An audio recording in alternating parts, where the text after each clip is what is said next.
Mohita. Uh, I would be talking about the needs and ways for surgical skill enhancement.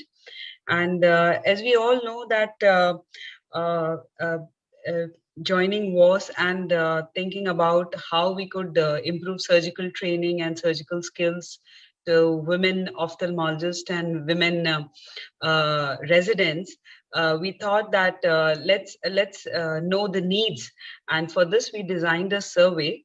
And this was just before the Asia Pacific webinar, and a lot of wow executives which are here would know about this survey. And we designed it specifically for the global reach, and we got a very good response of about, till date, we have got a response of about 650 women residents and ophthalmologists from all over the world. And especially, I would say a little bias here that we see from India and Pakistan and Mongolia, Sri Lanka, Nepal. And I'll be sharing some of the results of the survey that most of the people who responded, women residents who responded, were between 30 to 50 years of age, and they were practicing ophthalmologists. So we still need to know the residents who, we still need to reach out to the residents who are actually how they are feeling and how would they take the need for improvement of the surgical skills. And most of them were in their private eye institution or a government eye institution. And half and half were doing a subspecialty practice. So we would say that generally these women ophthalmologists were comprehensive eye ophthalmologists working in medical colleges. And the specialty that was most commonly practiced, as we all would understand, is cornea and cataract. And the next was glaucoma, retina, and other and specialities, with very less number in squint and community ophthalmology, which is again a very upcoming as per the needs in the Asia Pacific and African and sub-Saharan region. When the question that was asked, that have you done a fellowship, half and half were responded that they did had gone through a fellowship of varying amount of time. And if you were a resident, was your surgical exposure adequate, and for what? So it's only the cataract that we see here, that the cataract practice, that they learn cataract in time span of 3 years. So which I feel is very less, because doing cataracts is one thing, but then not getting exposed to other specialities, and especially glaucoma and plasty and cornea is something that we need to look forward, because learning cataract is easy, but still we need to have hands-on training on other subspecialties during residency as well. And as we see that the most of them had done more than 100 cases here, I would say there was a little bias here, because we have practicing ophthalmologists, women ophthalmologists also, but then there were about 10% who said that they had just done 0 to 10 cases, so which is very less. I think here we need to substantiate, and we need to tell that a lot has to be done as part of the surgical training program that goes, and not only in Asia Pacific region, I would understand, in all other countries as well. And the clinical exposure, we feel it's adequate, because here we see that we do not have any dearth of cases, because we see in and out in an OPD in a government medical college, they see about 500 to 1,000 patients a day. And in any premier eye institute, a referral eye institute, they would be seeing again 1,000 patients a day. And in a private practice, one would see till about 100 patients to 150 patients a day in some of the private centers too. So there is a clinical exposure seems to be a little adequate in Asia Pacific, because amount of the population and the free government facilities which are available in India, China, Nepal, Sri Lanka.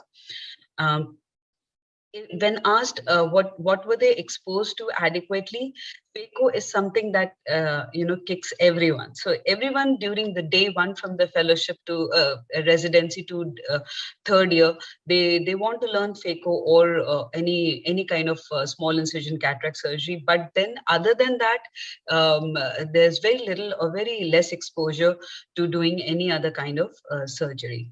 So when the post residency clinical work was asked, they usually feel that this is adequate, but about 15% were not getting any clinical work, and about 19% were not sure that it was it adequate or not.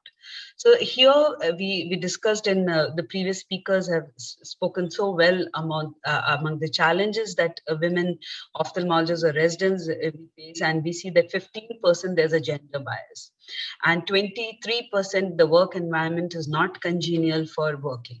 So apart, if we remove the inadequate patient load and not enough clinical training, again there's a lot of these are the two most important things that we need to understand, that there is the gender bias which is there, and which is heavily felt by the women ophthalmologists.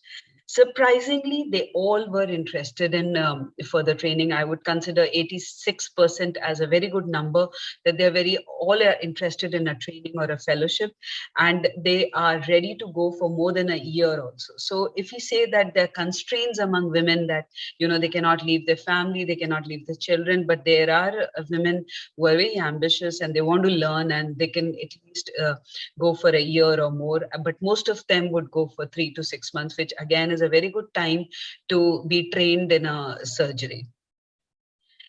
How easy, it actually depends on the institute offering, which got a highest number, because obviously you would like to train in, I'm sorry for that.